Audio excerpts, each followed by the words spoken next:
En 1876, algo fue desenterrado en las profundas minas de Guanajuato, algo que había sido sellado por una razón, algo que nunca debió ser encontrado. Bienvenidos a Historias de Misterio. Este es el primero de muchos relatos reales que ustedes, nuestros oyentes, nos han enviado. Historias de terror que necesitan ser contadas. La historia de hoy viene desde las entrañas de México. Si tú también tienes una experiencia paranormal que compartir, déjala en los comentarios. Ahora, apaguen las luces y comencemos. Guanajuato, México, 1876. Mi nombre es Miguel Ángel Rodríguez y soy el último descendiente de la familia que vivió este horror. Durante generaciones hemos guardado este secreto, pero ahora, antes de que sea demasiado tarde, debo revelar la verdad sobre el collar de obsidiana.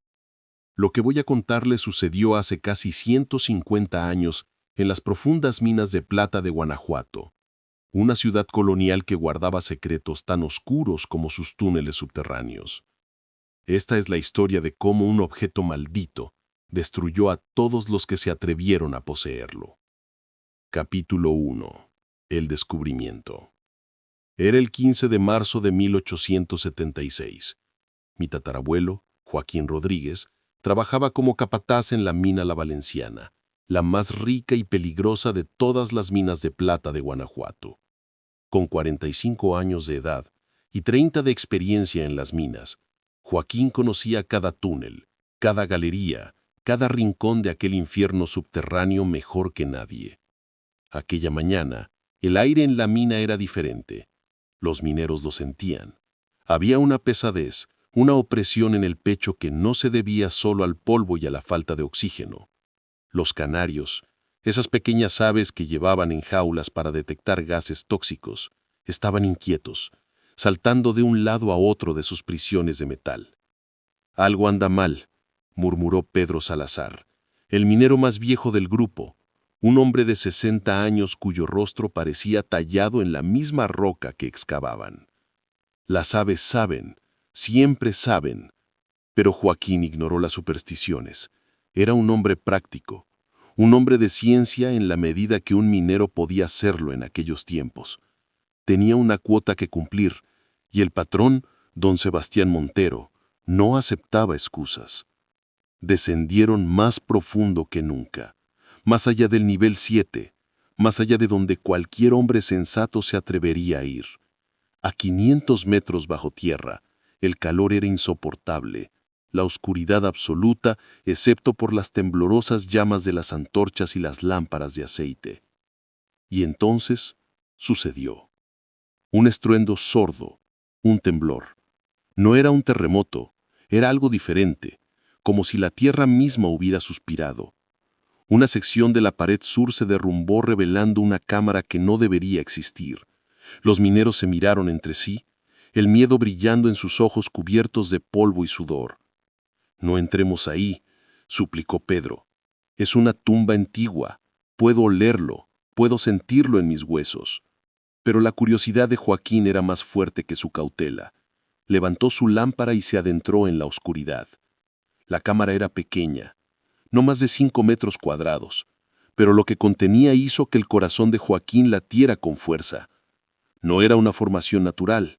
Las paredes estaban talladas con símbolos que no reconocía, glifos que parecían danzar a la luz parpadeante de su lámpara. Y en el centro, sobre un altar de piedra negra, descansaba un collar. No era como cualquier joya que hubiera visto.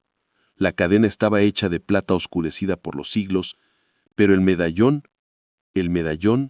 era una pieza de obsidiana negra del tamaño de un puño, tallada en forma de cráneo con incrustaciones de jade que brillaban como ojos vivos en la oscuridad. «Por todos los santos», susurró Joaquín, acercándose lentamente. Las paredes de la cámara estaban cubiertas de pinturas, escenas de sacrificios, escenas de muerte, y en el centro de cada imagen, ese mismo collar alrededor del cuello de figuras que parecían sacerdotes o demonios. Debajo del altar había una inscripción en náhuatl antiguo. Joaquín no podía leerla, pero algunos símbolos le resultaban vagamente familiares de las historias que su abuela le contaba cuando era niño, historias sobre los antiguos dioses aztecas, sobre Mictlantecutli, el señor de los muertos. «No lo toques», advirtió Pedro desde la entrada. «Sea lo que sea, está ahí por una razón. Los antiguos lo sellaron. Debemos respetarlo». Pero ya era demasiado tarde. La codicia había nublado el juicio de Joaquín. Este collar valía una fortuna. Podía venderlo a algún coleccionista europeo, retirarse y darle a su familia la vida que merecían. Con manos temblorosas, tomó el collar. En el momento en que sus dedos tocaron la obsidiana, un frío terrible recorrió su cuerpo. No era el frío del clima, sino algo más profundo, algo más primordial. Era como si miles de manos heladas hubieran tocado su alma. Las antorchas se apagaron de repente, sumiendo la cámara en una oscuridad absoluta. Los gritos de los mineros resonaron en los túneles, y entonces, tan repentinamente como se habían apagado, las flamas volvieron a encenderse. Todo parecía normal, excepto por una cosa. En las paredes de la cámara, los ojos de jade de todas las figuras pintadas ahora estaban mirando directamente a Joaquín. Capítulo 2. La maldición despierta. Joaquín guardó el collar en su morral y ordenó a los hombres que sellaran la cámara y no hablaran de lo que habían visto. «Don Sebastián no necesita saber sobre esto», dijo, y los mineros, temiendo perder sus trabajos, asintieron en silencio. Pero esa noche, cuando Joaquín regresó a su modesta casa en el barrio de La Presa, algo había cambiado. Su esposa, Lucía, una mujer hermosa de 38 años, con largos cabellos negros y ojos del color de la miel, lo notó inmediatamente. «¿Qué traes ahí?», preguntó, señalando el morral que Joaquín apretaba contra su pecho como si fuera un tesoro invaluable. «Nada que te deba preocupar», respondió él, pero su voz sonaba extraña, distante. Lucía había estado casada con Joaquín durante 20 años, conocía cada matiz de su voz, cada expresión de su rostro, y lo que vio en sus ojos esa noche la aterró. Había una obscuridad ahí, una vacuidad que nunca antes había visto. Esa noche, Joaquín no pudo dormir. Se sentó junto a la ventana, contemplando el collar a la luz de la luna. Los ojos de jade parecían seguir cada uno de sus movimientos. Podría jurar que el cráneo de obsidiana sonreía. Y entonces comenzaron las pesadillas. No eran sueños ordinarios. Eran visiones tan vívidas, tan reales, que Joaquín no podía distinguir entre el sueño y la vigilia. Veía la antigua ciudad de Tenochtitlán en su apogeo. Veía templos manchados de sangre. Veía un sacerdote ataviado con plumas de quetzal y jade, colocando ese mismo collar alrededor de su cuello antes de ser sacrificado en la cima de una pirámide. Veía siglos de muerte. Cada poseedor del collar había muerto de manera horrible, algunos enloquecidos, otros devorados por enfermedades inexplicables, otros simplemente desaparecidos, dejando solo manchas de sangre donde habían estado parados. El collar había sido creado por Mictlantecutli mismo, forjado en las llamas del Mictlán, el inframundo azteca. Su propósito era servir como puente entre el mundo de los vivos y el de los muertos. Y ahora, después de siglos de estar sellado, había sido liberado. Joaquín despertó empapado de sudor frío gritando. Lucía lo abrazó, tratando de calmarlo, pero él la apartó con una fuerza que nunca antes había mostrado. «No me toques», gritó. Y en sus ojos había algo que hizo que Lucía retrocediera con horror. Por un momento, solo un momento, sus ojos habían brillado con un verde jade antinatural. Capítulo 3. Los primeros síntomas. Los días siguientes fueron una espiral descendiente hacia la locura. Joaquín se negaba a separarse del collar. Lo llevaba escondido bajo su camisa, presionado contra su pecho. Decía que podía sentir su pulso, como si estuviera vivo. En la mina, los accidentes comenzaron a ocurrir con frecuencia alarmante. Túneles que habían sido seguros durante décadas de repente se derrumbaban. Hombres que habían trabajado juntos durante años de repente se peleaban por razones triviales. Peleas que a menudo terminaban en violencia. Pedro Salazar fue el primero en morir. Una mañana, mientras descendía al nivel 7, la cuerda de su arnés se rompió sin razón aparente. Cayó 200 metros hasta las profundidades de la mina. Cuando finalmente recuperaron su cuerpo, tenía los ojos abiertos de par en par, congelados en una expresión de terror absoluto. Y en sus labios, apenas audible, los mineros juraron que todavía susurraba. Los ojos de jade me están mirando.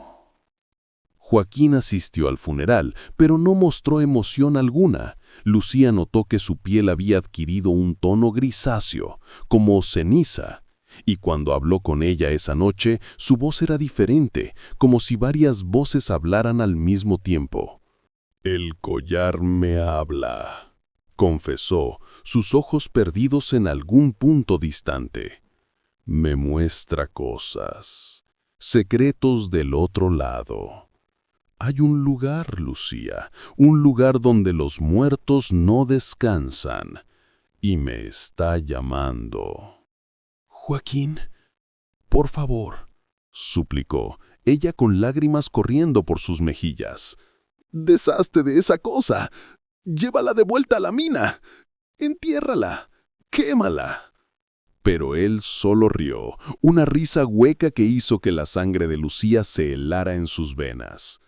«No puedo», dijo simplemente. «Ya es parte de mí, o yo soy parte de él. Ya no estoy seguro de cuál es la diferencia». Esa noche Lucía despertó con un grito atrapado en su garganta. Joaquín estaba de pie junto a la ventana, completamente inmóvil, mirando hacia la ciudad dormida. Y alrededor de su cuello, el collar brillaba con una luz verde enfermiza en la oscuridad. Pero lo que la aterró hasta los huesos fue la sombra detrás de él, una figura alta, esquelética, con ojos que ardían con el mismo verde jade del collar. La figura colocó una mano huesuda sobre el hombro de Joaquín, y él no reaccionó, como si no pudiera sentirla. Lucía parpadeó y la figura desapareció, pero sabía que lo que había visto era real. La maldición se estaba manifestando. Capítulo 4. La propagación. La noticia del collar se había filtrado. A pesar de las advertencias de Joaquín de mantenerlo en secreto, algunos mineros habían hablado, y en una ciudad pequeña como Guanajuato, los secretos no duraban mucho. Don Sebastián Montero, el dueño de la mina, mandó llamar a Joaquín a su mansión en el centro de la ciudad. Era un hombre poderoso, acostumbrado a conseguir lo que quería, y quería ese collar. «He oído rumores interesantes», dijo don Sebastián, reclinándose en su silla de cuero, un puro humeando entre sus dedos. «Rumores sobre un descubrimiento, un tesoro arqueológico que pertenece a mi mina». Joaquín sintió que el collar se calentaba contra su pecho, como si estuviera vivo, como si estuviera escuchando. «No sé de qué habla, patrón», mintió, pero su voz temblaba. Don Sebastián sonrió, pero no había calidez en esa sonrisa. «No me insultes con mentiras, Joaquín. Sé que encontraste algo. Y por derecho me pertenece. La mina es mía. Todo lo que se encuentre en ella es mío. No puede tenerlo dijo Joaquín, y su voz había cambiado nuevamente, esa multiplicidad de tonos que hacía que la piel de uno se erizara. No puede tenerlo. Está más allá de su comprensión, más allá de cualquier comprensión humana. La sonrisa de don Sebastián se desvaneció.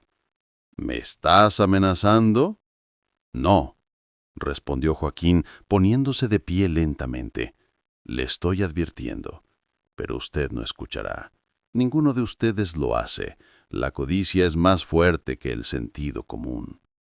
Esa noche, don Sebastián envió a sus hombres a la casa de Joaquín. Irrumpieron en medio de la noche, golpearon a Joaquín hasta dejarlo inconsciente y le arrancaron el collar de su cuello.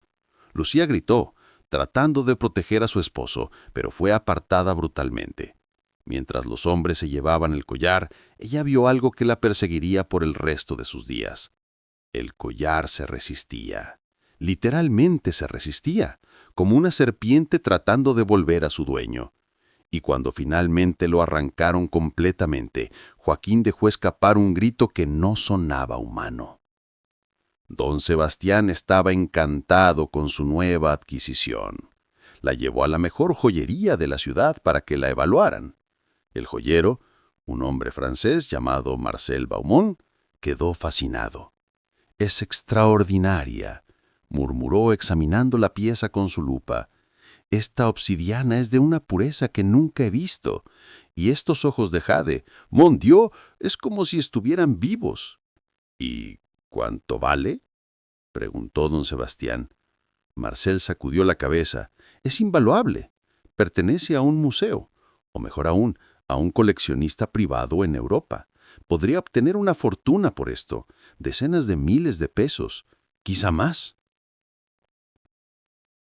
Esa noche, Marcel Baumont se quedó trabajando tarde en su taller, examinando el collar. Su esposa, Marie, ya se había ido a dormir en el piso superior. La ciudad estaba silenciosa. Solo se escuchaba el tic-tac del reloj de pared y el ocasional ladrido de un perro callejero. A medianoche, Marcel escuchó un sonido, un rasguño, como uñas sobre madera. Levantó la vista de su trabajo y miró alrededor del taller. No había nada. Volvió al collar. Los ojos de jade brillaban a la luz de su lámpara. Por un momento, Marcel habría jurado que lo miraban directamente. El rasguño volvió, más fuerte esta vez. Venía de las ventanas. Marcel se acercó, su corazón latiendo más rápido. Las cortinas estaban cerradas. Lentamente las apartó. No había nada, solo la calle oscura y desierta.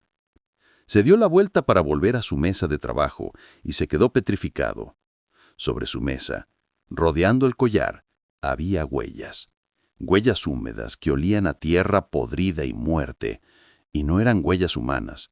Eran más largas, más delgadas, con dedos que terminaban en lo que parecían garras. Marcel sintió que el pánico lo invadía. Agarró el collar, decidido a devolverlo a don Sebastián inmediatamente. Pero cuando sus dedos tocaron la obsidiana, el frío lo atravesó como miles de agujas de hielo. Las lámparas comenzaron a parpadear. Las sombras en las esquinas del taller parecían moverse, arrastrarse, crecer. Y entonces lo vio. En el reflejo de la ventana, detrás de él, estaba la figura, alta, esquelética, con ojos que ardían con fuego verde. Llevaba un tocado de plumas y huesos humanos. Sus manos extendidas hacia Marcel eran solo huesos cubiertos con una fina capa de piel seca y negra. Marcel gritó y se dio la vuelta, pero no había nada. El taller estaba vacío, pero el collar en sus manos ahora estaba caliente, quemándole la piel. Trató de soltarlo, pero no podía. Sus dedos estaban funcionados a la obsidiana.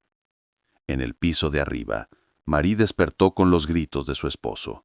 Corrió escaleras abajo, su camisón blanco flotando detrás de ella como un fantasma. Lo que encontró en el taller la haría perder la razón. Marcel estaba en el centro de la habitación, el collar fusionado a sus manos. Su piel se había vuelto gris y se estaba agrietando como barro descompuesto. De las grietas brotaba un líquido negro que olía a descomposición. Sus Sus ojos se habían vuelto completamente verdes, brillando con esa luz jade antinatural. «¡Marcel!», gritó Marie, corriendo hacia él. Y él se volteó hacia ella, y cuando habló, no era su voz. Era la voz de 1000 muertos susurrando al unísono. «No soy Marcel», dijo la cosa que había sido su esposo. «Soy el guardián, soy la puerta, soy la deuda no pagada». Marie retrocedió horrorizada, mientras su esposo comenzaba a desmoronarse literalmente. Su piel se caía en pedazos, revelando no huesos, sino una oscuridad que se movía y respiraba. Y del collar salían tentáculos de sombra que se enroscaban alrededor del cuerpo de Marcel, consumiéndolo. En cuestión de minutos, no quedaba nada de Marcel Baumont, excepto sus ropas en el suelo, y el collar brillando inocentemente a la luz de la lámpara. Marie fue encontrada la mañana siguiente, acurrucada en una esquina del taller, murmurando incoherentemente sobre sombras y ojos verdes. Pasó el resto de sus días en el manicomio de Guanajuato, nunca recuperando la cordura. El collar fue devuelto a don Sebastián. Mientras todo esto sucedía, Joaquín había caído en una especie de coma. Sin el collar, su cuerpo parecía estar muriendo. Lucía lo cuidaba día y noche, aplicando compresas frías en su frente ardiente, tratando de hacer que comiera, aunque él escupía cualquier alimento que le ofrecía. Pero sus ojos permanecían abiertos, mirando al techo, y sus labios se movían constantemente, susurrando palabras en un idioma que ella no reconocía. Un idioma antiguo, muerto hace siglos. El padre Tomás, el sacerdote local, vino a bendecir la casa. Era un hombre viejo, de casi 70 años, que había visto muchas cosas en su larga carrera en la iglesia, pero nunca había visto algo como esto. Cuando roció agua bendita sobre Joaquín, su cuerpo se arqueó violentamente y de su boca salió un grito que hizo que las ventanas vibraran. El agua bendita sobre su piel empezó a hervir, creando ampollas que olían a azufre. «Esto está más allá de mi poder», admitió el padre Tomás, su rostro pálido. «Esto no es una simple posesión demoníaca. Es algo más antiguo, más poderoso. Necesitas a alguien que entienda las viejas costumbres». Fue así como Lucía encontró a Schotzil, una curandera indígena que vivía en las afueras de la ciudad. Era una mujer anciana, de edad indeterminada, con ojos que habían visto demasiado y sabían demasiado. «El collar de Mitlantecutli», dijo Schotzil cuando Lucía le contó la historia. Lo habían sellado hace 400 años, después de que cobrara demasiadas vidas. Los sacerdotes españoles y los antiguos curanderos trabajaron juntos para encerrarlo. Y ahora ha sido liberado. «¿Qué puedo hacer?», suplicó Lucía. «Mi esposo está muriendo». Schotzil sacudió su cabeza tristemente. «Tu esposo ya ha muerto, hija. Su alma fue reclamada por el collar el momento en que lo tocó. Lo que queda en su cuerpo es solo un eco, una sombra. Y pronto, ni siquiera eso quedará». «No», sollozó Lucía. «Tiene que haber algo, alguna manera». «Solo una», dijo Schotzil lentamente. «El collar debe ser devuelto a su lugar de origen. Debe ser resellado con los rituales apropiados. Pero para hacer eso, alguien debe llevarlo. Y quien lo lleve no sobrevivirá». Mientras tanto, en la mansión de don Sebastián las cosas se habían vuelto muy extrañas. Los sirvientes susurraban sobre luces que se movían en los pasillos por la noche, sobre el sonido de pasos en habitaciones vacías, sobre puertas que se abrían solas. Don Sebastián había guardado el collar en su caja fuerte, pero cada noche lo sacaba para admirarlo. Se había vuelto obsesionado con él.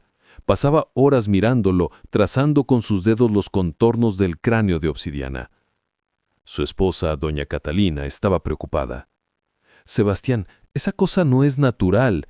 Deberías deshacerte de ella, donarla a un museo, venderla, cualquier cosa, pero no la mantengas aquí». Pero don Sebastián no escuchaba. Había comenzado a tener los mismos sueños que Joaquín. Veía la antigua ciudad, los templos, los sacrificios. Pero para él no eran pesadillas, eran revelaciones. Poder, murmuraba mientras sostenía el collar. Esto es poder verdadero, el poder sobre la vida y la muerte. Los antiguos lo sabían. Por eso crearon esto. Una noche, doña Catalina despertó y encontró la cama vacía. Se levantó, envolviendo su bata alrededor de su cuerpo y fue a buscar a su esposo. Lo encontró en su estudio de pie frente a un espejo de cuerpo completo, con el collar puesto. Y no estaba solo. En el reflejo del espejo, detrás de él, había figuras, docenas de ellas, figuras oscuras con ojos brillantes de jade, y todas extendían sus manos hacia don Sebastián, como suplicando, como amenazando. «Sebastián», susurró doña Catalina, y su esposo se volvió hacia ella. Los ojos de jade del collar brillaban intensamente, y por un momento horrible, los ojos de su esposo brillaban con el mismo color. «Ven, mi amor», dijo con esa voz extraña múltiple. «Únete a nosotros. La muerte no es el final, es solo el comienzo». Doña Catalina corrió de la mansión sin mirar atrás, gritando pidiendo ayuda. Los sirvientes, asustados por su comportamiento histérico, fueron a buscar al doctor. Cuando regresaron a la mansión, encontraron a don Sebastián en su estudio colgado del candelabro. El collar estaba a sus pies, brillando suavemente, y en las paredes del estudio, escritas con sangre, había palabras en náhuatl antiguo. Xochitl fue llamada para traducirlas. Su rostro se puso pálido cuando leyó. «La deuda debe ser pagada. 9 almas por cada año sellado. 3.600 almas esperan. La cosecha ha comenzado». Capítulo 6. La verdad revelada. Con don Sebastián muerto, el collar pasó a manos de las autoridades, pero nadie sabía qué hacer con él. Era evidencia en una investigación de muerte, pero también era extremadamente valioso, y todos los que lo tocaban experimentaban cosas. El jefe de policía, capitán Mendoza, decidió llevarlo personalmente al museo de la ciudad para su custodia temporal.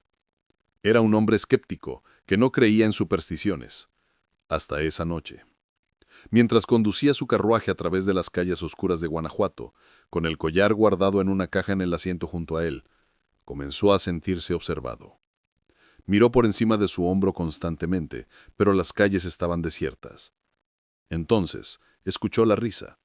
Una risa de niño, aguda y alegre, que venía de todas partes y de ninguna parte a la vez. Su caballo empezó a ponerse nervioso, bufando y pateando el suelo. La risa se volvió más fuerte, más cercana, y entonces el capitán lo vio. Un niño, de no más de 7 años, parado en medio de la calle. Pero había algo terriblemente malo con él. Su piel era de un tono gris ceniza, sus ojos brillaban con ese verde jade familiar, y su sonrisa era demasiado ancha, mostrando demasiados dientes.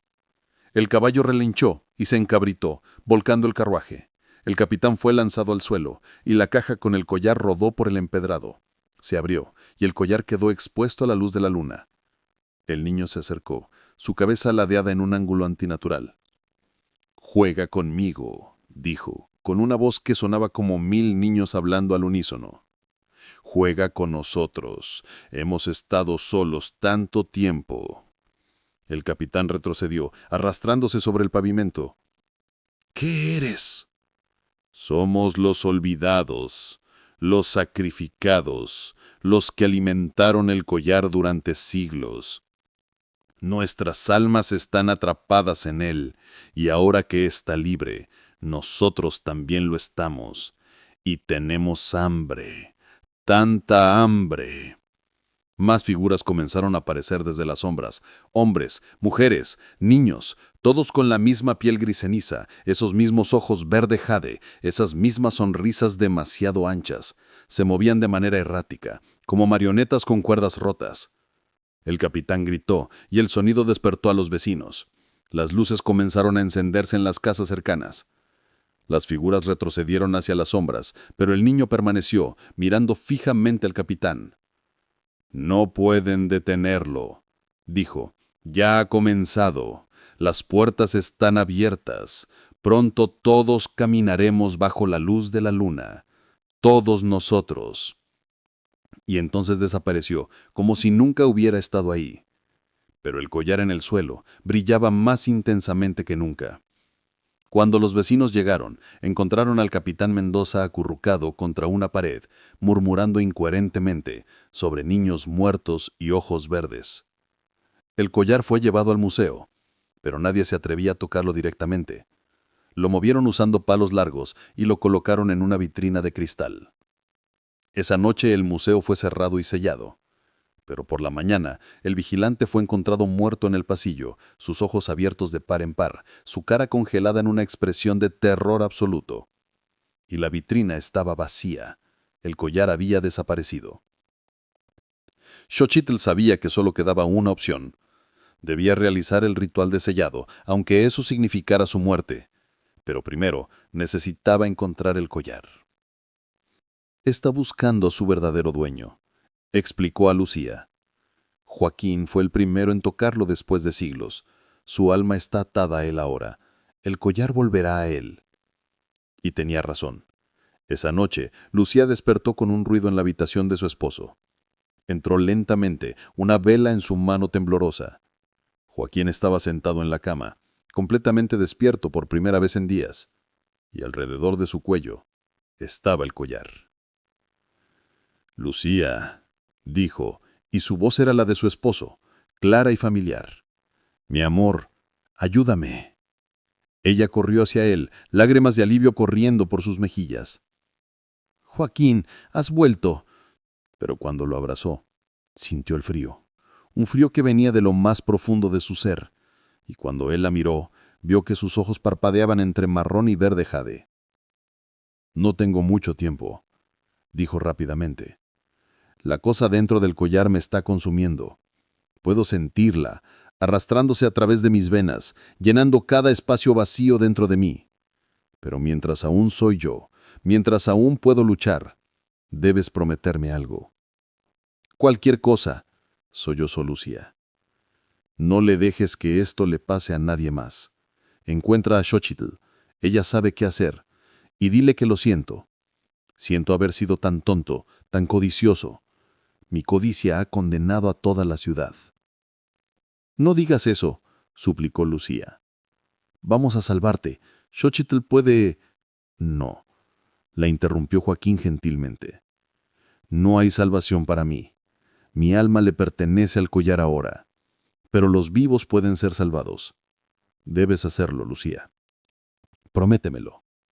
«Lo prometo», susurró Lucía. Joaquín sonrió, y por un momento fue el hombre con el que se había casado 20 años atrás. Pero entonces sus ojos se volvieron completamente verdes, y cuando habló nuevamente, no era su voz. «La promesa está hecha, el pacto está sellado, ahora él es completamente nuestro». Lucía retrocedió, horrorizada, mientras su esposo se levantaba de la cama. Se movía de manera extraña, como si estuviera aprendiendo a usar su cuerpo por primera vez. El collar brillaba intensamente, proyectando sombras danzantes en las paredes. «Todos son nuestros», continuó la voz múltiple. 3.600 almas debemos cosechar, 3.600 vidas para pagar la deuda de siglos de encarcelamiento, y comenzaremos aquí, en esta ciudad que nos olvidó». Joaquín, o la cosa que había sido Joaquín, caminó hacia la ventana y la abrió. La ciudad de Guanajuato se extendía ante él, iluminada por la luz de la luna, y por toda la ciudad, luces comenzaron a encenderse. Personas despertando, sintiendo una llamada que no podían resistir. Capítulo 7. La noche de las almas. Lo que sucedió esa noche en Guanajuato quedó registrado en documentos oficiales como un episodio de histeria colectiva causada por gas tóxico de las minas, pero los que estuvieron ahí, los que sobrevivieron, conocían la verdad. Comenzó con los sueños. Toda persona en la ciudad comenzó a tener el mismo sueño al mismo tiempo. Soñaban con el Mictlán, el inframundo azteca. Veían los 9 niveles de tormento, cada uno más horrible que el anterior. Veían a las almas de los muertos, marchando en fila interminable hacia la oscuridad eterna. Y veían al señor de ese reino, Mictlantecuhtli, el dios de los muertos, sentado en su trono de huesos humanos, y llevaba el collar.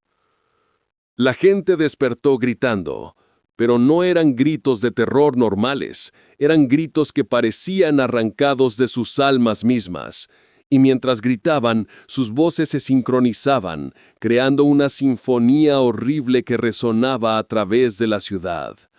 Xóchitl sabía que había llegado el momento. Reunió todo lo que necesitaba para el ritual: copal, sal negra, sangre de sacrificio, y el conocimiento que había sido transmitido de generación en generación de curanderos. Pero necesitaba llegar a Joaquín, necesitaba el portador del collar para realizar el ritual. Lucía la guió a través de las calles caóticas de Guanajuato. Personas caminaban como sonámbulos, sus ojos brillando con ese familiar verde jade. Se movían todos en la misma dirección, como un río de carne humana, convergiendo hacia un punto central, la mina La Valenciana. «Nos está llamando de vuelta a su prisión», murmuró Xóchitl. «El lugar donde fue liberado es el único lugar donde puede ser resellado». Lucharon contra la corriente de personas poseídas, esquivando manos que se extendían para agarrarlas, evitando ojos que las seguían con hambre antinatural. Finalmente llegaron a la mina. La entrada era una boca de oscuridad absoluta, y desde esa oscuridad venía un sonido, un cántico en náhuatl antiguo, resonando desde las profundidades, miles de voces cantando al unísono: «Miquitztli, Miquitztli, Mictlán Itztoc». Descendieron a las profundidades de la mina, siguiendo el sonido. El aire era denso y pesado, cargado de una energía que hacía que sus pieles se erizaran. Las paredes parecían pulsar, como si la mina misma estuviera viva, respirando. En el nivel 7, donde Joaquín había encontrado el collar originalmente, encontraron la congregación, miles de personas de Guanajuato, de pie en formación perfecta, sus rostros en blanco, cantando, y en el centro, parado en el mismo lugar donde había estado el altar, estaba Joaquín. Pero apenas era reconocible. Su piel se había vuelto translúcida, revelando venas negras que pulsaban con energía oscura. El collar había crecido, extendiéndose sobre su pecho como una enredadera viviente de obsidiana y jade. Sus ojos eran orbes brillantes de luz verde. «¿Has venido?», dijo con esa voz de 1000 muertos. «Bien, serás testigo del renacimiento. Serás testigo de cómo las puertas se abren y los antiguos regresan». Xóchitl se paró firme, a pesar del miedo que la hacía temblar. «No permitiré que esto suceda. Los antiguos fueron sellados por una razón. Su tiempo ha pasado». «¿Una razón?», rió la cosa que había sido Joaquín. «Fuimos sellados porque los conquistadores temían nuestro poder, porque sabíamos verdades que sus mentes limitadas no podían comprender. Pero nosotros somos eternos, nosotros sobrevivimos». «Joaquín», gritó Lucía dando un paso adelante, «sé que todavía estás ahí, sé que puedes oírme. Lucha, no dejes que te controle». Por un momento, solo un momento, los ojos de Joaquín parpadearon, volviendo a su color marrón natural. «Lucía, no puedo, es tú muy fuerte». Sí puedes, gritó ella. Recuerda quién eres. Recuerda a tu familia, tu vida. No dejes que te quite eso. El cuerpo de Joaquín comenzó a convulsionarse, como si dos fuerzas estuvieran luchando por el control. El collar brillaba furiosamente, enviando pulsos de luz verde que hacían que las personas congregadas temblaran y se agitaran. Xóchitl aprovechó el momento. Comenzó a cantar sus propios cánticos, palabras de poder en su lengua nativa, mientras trazaba un círculo de sal negra alrededor de Joaquín. Encendió el copal, y el humo dulce llenó el aire, luchando contra la oscuridad. Con la sangre de sacrificio te ato, con la sal de la tierra te sello, con el humo sagrado te purifico. El collar comenzó a gritar. Era un sonido que no debería ser posible, un sonido que hacía sangrar los oídos. Las personas congregadas comenzaron a despertar, confundidas y aterradas, sin saber cómo habían llegado ahí. Pero el collar no se rendiría fácilmente. Desde las profundidades de la mina sombras comenzaron a emerger, las figuras de todos los que habían muerto por el collar durante siglos. Eran legión y estaban furiosas. «No puedes sellarnos de nuevo», gritaron al unísono. «Hemos esperado demasiado tiempo, hemos sufrido demasiado tiempo». Xóchitl continuó su cántico, pero podía sentir su fuerza menguando. El ritual requería más poder del que ella sola podía proporcionar. Necesitaba un sacrificio. Necesitaba una alma dispuesta a tomar el lugar de todas las almas atrapadas en el collar. Lucía comprendió. Siempre había sabido que llegaría a esto. Dio un paso adelante, hacia su esposo, hacia el collar. «No», trató de detenerla Xóchitl. «Si haces esto, tu alma quedará atrapada en su lugar. Estarás condenada a una eternidad en el Mictlán». «Lo sé», dijo Lucía simplemente, «pero si es la única manera de salvar a Joaquín, a la ciudad, a todos, entonces es un precio que estoy dispuesta a pagar». Extendió su mano y tocó el collar. El efecto fue inmediato y devastador. El collar soltó a Joaquín y se aferró a Lucía con una ferocidad terrible. Ella gritó mientras sentía su alma siendo arrancada de su cuerpo, siendo absorbida por la obsidiana negra. Pero mientras su alma era consumida, algo más sucedió. Todos los espíritus atrapados en el collar, todas las almas que habían sufrido durante siglos, sintieron su sacrificio, sintieron su amor puro, su disposición a darse a sí misma por otros. Y ese amor era algo que el collar, creado en odio y alimentado con muerte, no podía contener. Comenzó a agrietarse. Líneas finas aparecieron en la superficie de obsidiana. El verde jade de los ojos comenzó a desvanecerse, y las almas atrapadas, en lugar de usar a Lucía para escapar, eligieron hacer algo diferente. Eligieron liberarse a sí mismas. Una explosión de luz verde llenó la mina. No era la luz enfermiza de antes, sino algo más puro, más limpio. Las almas, finalmente liberadas de su prisión, ascendieron hacia el cielo, dejando solo murmullos de gratitud en su despertar. El collar se desintegró en polvo fino, liberando a Lucía. Cayó al suelo, Joaquín a su lado, ambos apenas vivos, pero libres. Epílogo. El legado. Joaquín y Lucía sobrevivieron aquella noche, aunque nunca volvieron a ser los mismos. Joaquín llevaba cicatrices, tanto físicas como espirituales, que nunca desaparecieron.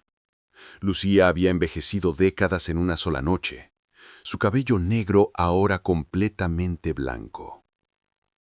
Dejaron Guanajuato, incapaces de soportar los recuerdos de lo que había sucedido. Se establecieron en un pueblo pequeño cerca del océano, donde vivieron el resto de sus días en silencio. Pero antes de irse, se aseguraron de que la cámara en la mina fuera permanentemente sellada.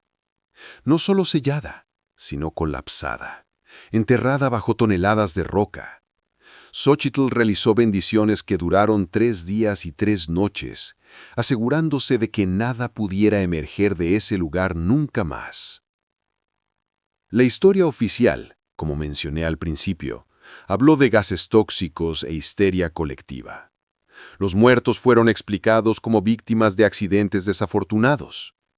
La ciudad trató de olvidar, como las ciudades siempre lo hacen cuando se enfrentan con horrores que no pueden explicar. Pero algunos recordamos. Algunos sabemos la verdad. Yo soy Miguel Ángel Rodríguez, bisnieto de Joaquín y Lucía. He pasado mi vida estudiando lo que sucedió en 1876, reuniendo documentos, entrevistando a los descendientes de los que estuvieron ahí, tratando de entender la verdadera naturaleza del collar de Mictlantecutli. Y he llegado a una conclusión aterradora. El collar no fue destruido. No completamente. Cuando Lucía lo tocó y las almas fueron liberadas, la mayoría del poder del collar se disipó. Pero algo permaneció. Una semilla de oscuridad esperando las condiciones adecuadas para volver a crecer. Hace 2 semanas recibí una llamada de las autoridades de Guanajuato. Ha habido un terremoto. No muy grande, pero suficiente para causar algunos derrumbes en las viejas minas. Y uno de esos derrumbes ha revelado algo. Una cámara que había estado sellada durante casi 150 años. No he ido todavía. No estoy seguro si debería hacerlo. Pero sé que tendré que hacerlo. Porque si el collar, o incluso un fragmento de él ha sido descubierto nuevamente, entonces la maldición puede comenzar otra vez. Y esta vez no habrá un Xochitl para realizar el ritual. Ella murió hace 100 años, y el conocimiento que poseía murió con ella. No habrá una Lucía dispuesta a sacrificarse. Las personas modernas no creen en tales cosas, no hasta que es demasiado tarde. Así que escribo esta historia como una advertencia. Si alguna vez encuentran algo que parece demasiado valioso para ser verdad, algo antiguo y hermoso, pero que hace que su piel se erice cuando lo miran, déjenlo donde está. Algunos tesoros fueron enterrados por una razón. Algunos secretos deben permanecer enterrados. Porque en la oscuridad de Guanajuato, en las profundidades de las viejas minas de plata, algo aún espera. Algo que fue sellado pero nunca verdaderamente destruido. Y tiene toda la paciencia del mundo, porque para lo que es eterno, el tiempo no significa nada. Y yo temo que pronto tendré que enfrentar ese mal yo mismo, porque soy el último de mi línea, soy el último que conoce la verdad. Y como Joaquín descubrió hace tanto tiempo, algunos destinos no pueden ser evitados, solo pueden ser pospuestos. Fin del manuscrito. Esas fueron las últimas palabras del manuscrito de Miguel Ángel Rodríguez. Como les dije al principio, he intentado encontrarlo sin éxito. He llamado al Museo de Guanajuato. Hay efectivamente una vitrina vacía en la sección de artefactos precolombinos. Nadie sabe por qué está vacía, o qué debería contener. He hablado con historiadores locales. Me confirmaron que en 1876 la mina La Valenciana fue cerrada temporalmente por razones no especificadas. Los registros oficiales mencionan un incidente con los trabajadores, pero no dan detalles. Y la familia Rodríguez existió. Joaquín y Lucía Rodríguez están registrados en los censos de Guanajuato hasta 1876. Después de esa fecha, desaparecen de todos los documentos oficiales. Hace 2 días, mientras preparaba este episodio, recibí otro envuelto, sin remitente, como el anterior. Dentro solo había una fotografía antigua, amarillenta y agrietada. En la foto se ve a un hombre y a una mujer, de pie frente a una casa modesta. Detrás de la foto, escrito con tinta descolorida, dice Joaquín y Lucía, 1875. Y en el cuello del hombre, apenas visible en la fotografía borrosa, hay algo que brilla, algo oscuro con reflejos verdes. No sé qué pensar. No sé si Miguel Ángel es real, si está en peligro, o si todo esto es una elaborada historia inventada. Pero lo que sí sé es que esta historia me ha afectado de una manera que no puedo explicar. Desde que leí el manuscrito, he tenido sueños extraños. Sueños de túneles oscuros y ojos que brillan en la oscuridad. Y anoche desperté con la sensación de que algo me observaba desde la esquina de mi habitación. Pero tal vez es solo mi imaginación. Tal vez he estado trabajando demasiado en historias de terror. O tal vez algunas cosas no deben ser desenterradas. Ahora es tu turno. ¿Tú qué piensas? ¿Es esta una historia real o ficción? ¿Miguel Ángel existe? ¿Y el collar? ¿Está realmente destruido? Déjame tu opinión en los comentarios. Y si tú también has vivido algo inexplicable, si has tenido un encuentro con lo paranormal, si conoces una historia que necesita ser contada, compártela con nosotros. Envíala a nuestro correo o déjala en los comentarios. ¿Quién sabe? Tal vez tu historia sea la próxima que narremos aquí, en Historias de Misterio. Hasta la próxima semana. Y recuerden, no todos los tesoros deben ser encontrados.